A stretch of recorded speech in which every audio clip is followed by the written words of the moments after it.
சரபங்கா நதியில் ஏற்பட்ட வெள்ளப்பெருக்கினால் எடப்பாடி, மெய்யம்பாளையம், ஈச்சனேரி நிரம்பி விவசாய வயல்களில் தண்ணீர் புகுந்து பெரும் சேதம் ஏற்பட்டுள்ளது.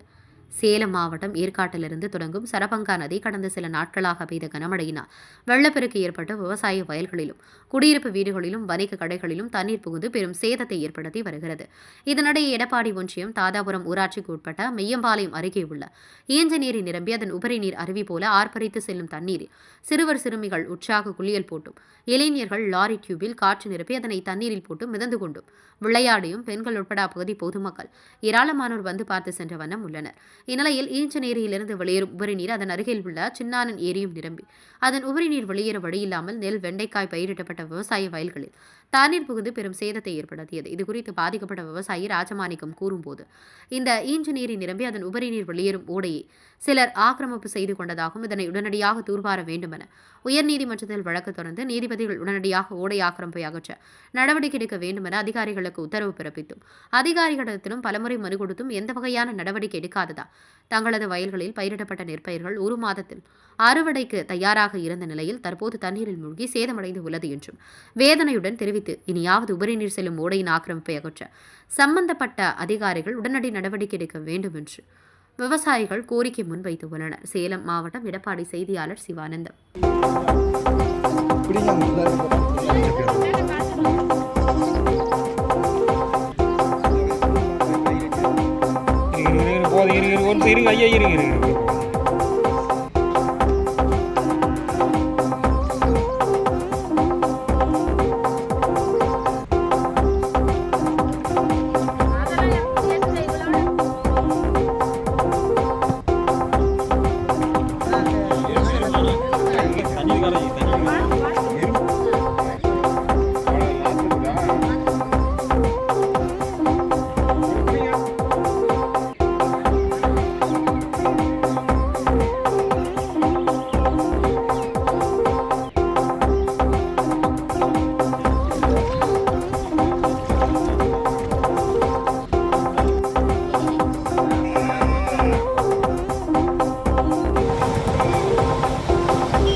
தாதாபுரம் கிராமம் நெய்யபாளையத்தில் கூடிய ராஜமாணிக்கம் என் பேரியா.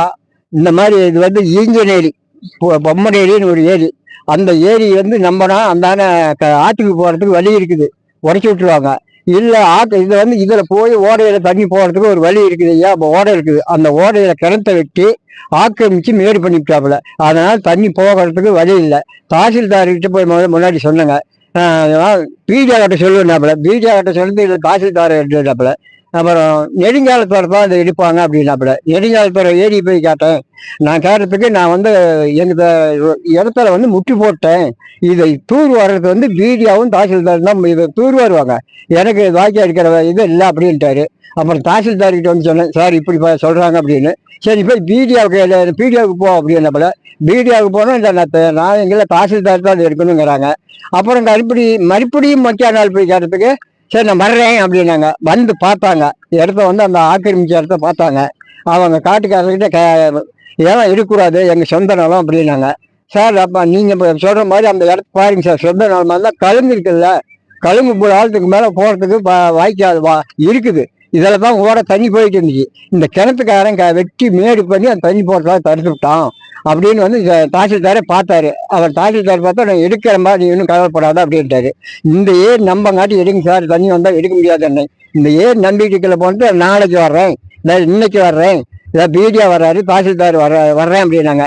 அவங்கவுங்க வர்றாங்க, அவங்க என்ன சொல்றாங்களோ அதை கேட்டுவிட்டு மட்டும் இங்கே வரவே இல்லை, இப்போ எடுக்கவும் இல்லை. இப்போ இந்த குடும்பம் என்ன ஆச்சுன்னு கூட எந்த தாசில்தாரா முனிசிப்பா யாருமே இதுவரையும் வரல சார். என்ன பாதிச்சிருக்கு? பூராமே எனக்கு வீடு கிணறு பூரா போயிடுச்சுங்க. எல்லாம் இடிஞ்சு எல்லாம் நிறைய எல்லாம் மோட்டார் கீட்டார் எல்லாம் முடிஞ்சு போச்சு. அப்புறம் எங்கள் வீட்டில் இருக்கிற கிணறு பூரா துண்டு போச்சு. அந்த 100 அடி கிணறு இப்போ எங்கள் வீட்லேயும் தண்ணி நிற்கிதுங்க. நாங்கள் எங்கள் பிள்ளை பயிர் நெல்லம்பயிர் வந்து பூரா 5 ஏக்கரை பூரா போயிடுச்சு சார். எதுவுமே பண்ண முடியாத நிலைமையில போய் நாங்கள் குடும்பம் வாழ முடியாத நிலைமையில இருக்கிறோம் ஐயா. எப்படி இந்த வாழ்க்கை நடத்துறது? எப்படி என்ன உங்க கோரிக்கை? எங்க கோரிக்கை வந்து கவர்மெண்ட் வந்து இந்த ஓரையை ஆக்கிரமிச்சதை எடுத்து விட்டா அதே போதும் கோரிக்கை. இது அவர் நஷ்டம் கொடுக்குறாரா கொடுக்கலையா கவர்மெண்ட் அது இல்லை, தெரியல எனக்கு. அவங்களா பார்த்து செஞ்சாதான் மொத்தத்தில் ஆக்கிரமிச்சு அந்த கிணத்தை சுத்து அந்த ஓரை எடுக்கணுங்க ஐயா.